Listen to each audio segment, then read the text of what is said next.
I want to show this clip from the HBO documentary on this that actually shows this precise moment of you being assaulted underneath a Blue Lives Matter flag. Take a look. I looked back to my right and Mike was gone.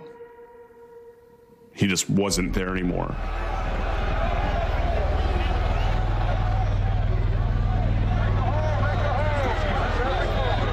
A mob grabbed him, started pulling him down, and I was just like, oh no, this guy's like dead. A member of the crowd grabbed me, and I remember hearing him yell out, I got one. I got one! You can see that Blue Lives Matter flag waving over that assault. And I wonder how you think about that when you see that footage, when you think about how the protesters see themselves in relation to law enforcement, how Republicans talk about law enforcement and square that with what happened that day and what's happened subsequently.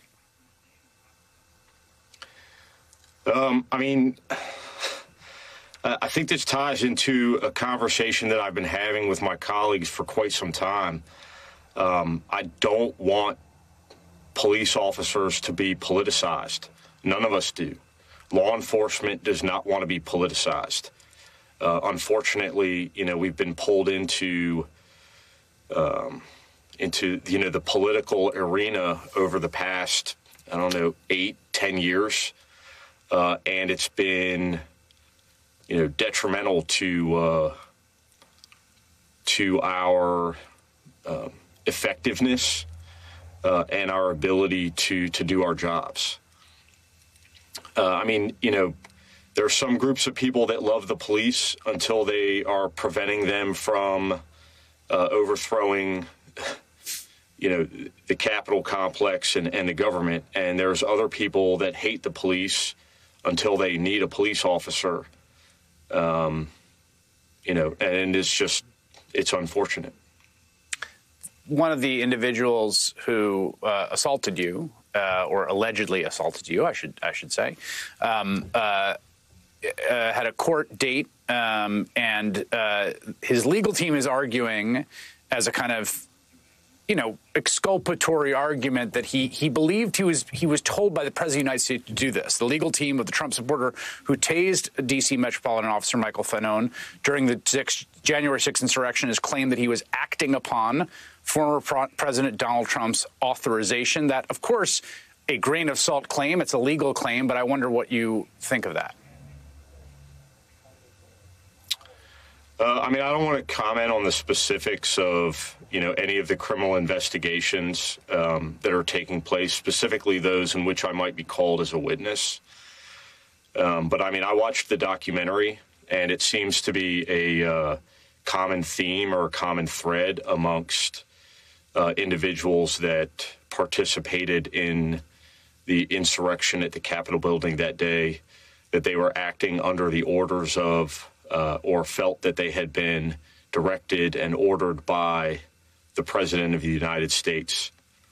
In my opinion, you're still responsible for your actions, whether you felt like you were authorized or not. Ultimately, you're responsible for your actions. If I receive an order that I deem or feel to be unlawful, and I choose to carry out that order as a police officer, I'm still responsible for the outcome. You are back on the force, the Metropolitan Police Department. I know that you had some leave after what had happened, and I'm just wondering how you're doing.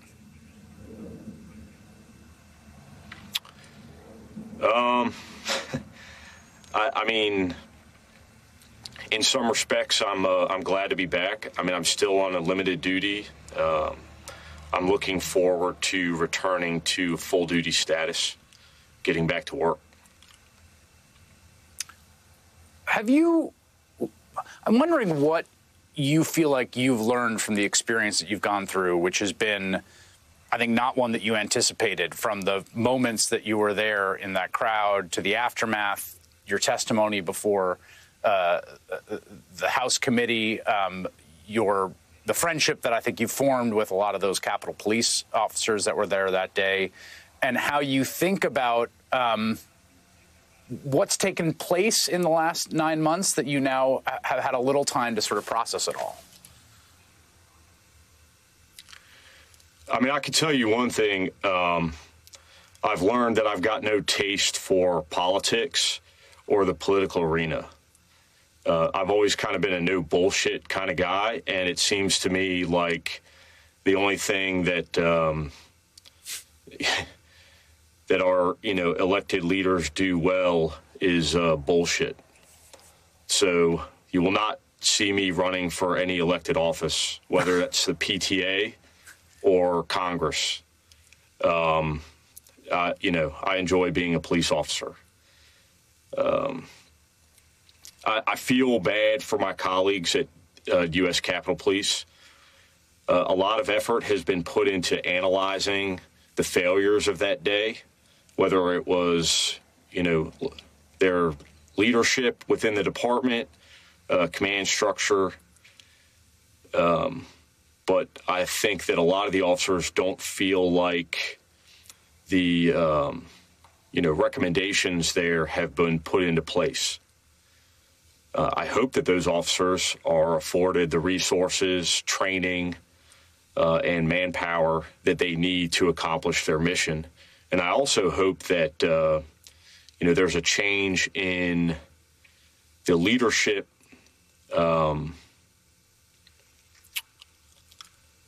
structure of the department. Last question for you, Michael. I know that you had been on Capitol Hill and had tried to meet with members across the aisle. I think you had productive meetings with members across the aisle. Some members, particularly on the Republican side, had not wanted to meet with you. And I wonder if any of that's changed, if there are open lines of communication from some of those members who have now kind of, I think, unified in the view that the committee, to their mind, is what they call a partisan witch hunt. Yeah, I mean, again, I've talked about all I want, and a lot of my colleagues that I speak with want, is accountability for that day. I want accountability both at the micro level, which includes, individuals who are criminally culpable for their actions on January 6th, lawmakers whose rhetoric may have incited or maybe they committed some overt action which resulted in the events of January 6th. I want, I want law enforcement to learn lessons from what happened that day. But on a macro level, I want this country to engage in a broader discussion that's, above politics. Donald Trump ultimately, I don't believe, was responsible for bringing us to where we're at. The divisiveness that exists in this country, he just exploited it for his own personal gain. But if we're not going to have that conversation, we're not going to engage in it honestly. We're doomed to repeat the activities of January 6th. Officer Michael Fanone of the Metropolitan Police Department. It's great to talk to you again. I'm glad to see you're doing well, and I hope I'll get to talk to you again soon. Thank you, sir. Nearly a year after offering a cash bounty to anyone who could turn over evidence of voter fraud, Texas Lieutenant Governor Dan Patrick has finally found his champion, a Pennsylvania